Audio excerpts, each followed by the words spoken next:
आजादी के 75 वर्ष होने पर अमृत महोत्सव मना रहे हैं, तो ये भारत मंडपम हम भारतीयों द्वारा अपने लोकतंत्र को दिया एक खूबसूरत उपहार है।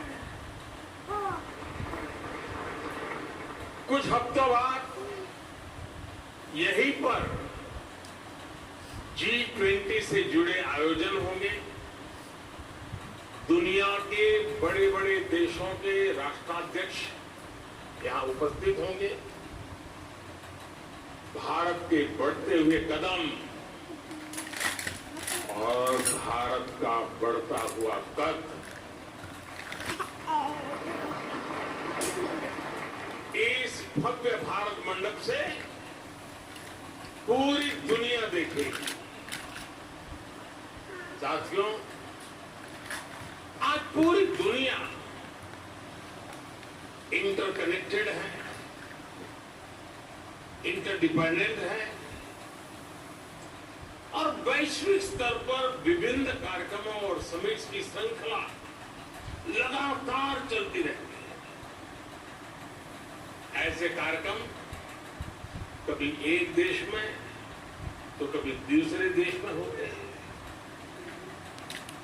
ऐसे में भारत में देश की राजधानी दिल्ली में अंतर्राष्ट्रीय स्तर का एक कन्वेंशन सेंटर होना बहुत ही जरूरी था।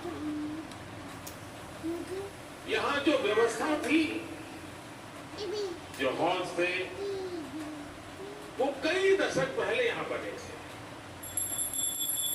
पिछली शताब्दी की वो पुरानी व्यवस्था 21वीं सदी के भारत के साथ कदम ताल नहीं कर पा रहे। 21वीं सदी के भारत में हमें 21वीं सदी की आवश्यकताओं को पूरा करने वाला निर्माण करना ही होगा। इसलिए ये भव्य निर्माण, ये भारत मंडपम आज मेरे देशवासियों के सामने है, आपके सामने है।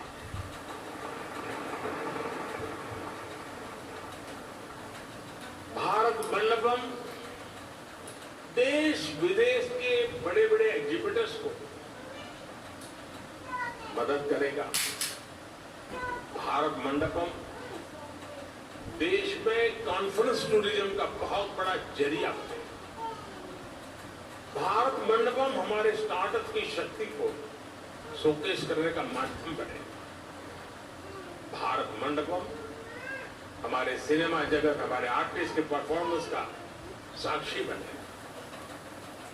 भारत मंडपम हमारे हस्तशिल्पियों, कारीगरों, बुनकरों के परिश्रम को प्लेटफॉर्म देने का एक महत्वपूर्ण माध्यम बनने वाला है। और भारत मंडपम आत्मनिर्भर भारत और वोकल फॉर लोकल अभियान का प्रतिबिंब बनेगा। यानी इकोनॉमी से इकोलॉजी तक, ट्रेड से टेक्नोलॉजी तक, ऐसे हर आयोजन के लिए ये विशाल परिसर और ये विशाल परिसर, ये भारत मंडपम बहुत बड़ा मंच बनेगा। साथियों, भारत मंडपम जैसी इस व्यवस्था का निर्माण कई दशक पहले हो जाना चाहिए था, लेकिन शायद मुझे लगता है बहुत से कार्य काम मेरे हाथ में ही लिखे हुए हैं।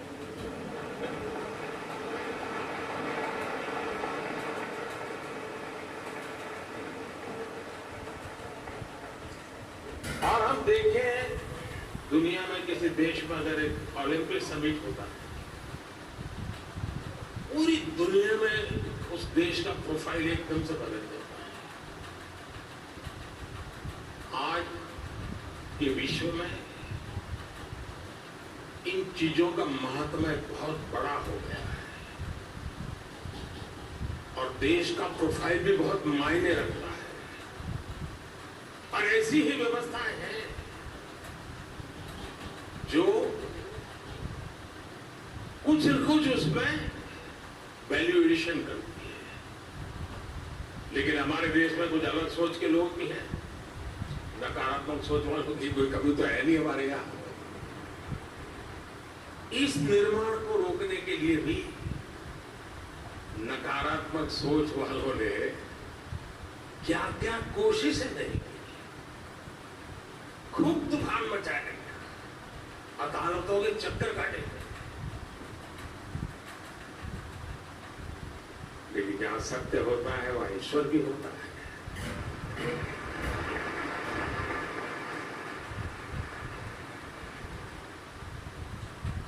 लेकिन अब ये सुंदर परिसर आपकी आंखों के सामने मौजूद है। दरअसल कुछ लोगों की फितरत होती है हर अच्छे काम को रोकने की, टोकने की। अब आपको याद होगा जब कर्तव्य पथ बन रहा था तो न जाने क्या क्या कथाएं चल रही थी। फ्रंट पेज पर ब्रेकिंग न्यूज में क्या कुछ चल रहा था। अदालत में भी न जाने कितने मामले उठाए गए थे। लेकिन जब अब कर्तव्य पथ बन गया, वे लोग भी दबी जुबान में कह लेते यार अच्छा हुआ है, देश की शोभा बढ़ाने वाला है। और मुझे विश्वास है कुछ समय बाद भारत मंडपम के लिए भी वो टोली खुल करके बोले या ना बोले, लेकिन भीतर से तो स्वीकार करेगी। और हो सकता है किसी समारोह में यहां आकर के लेक्चर देने भी आ जाएंगे।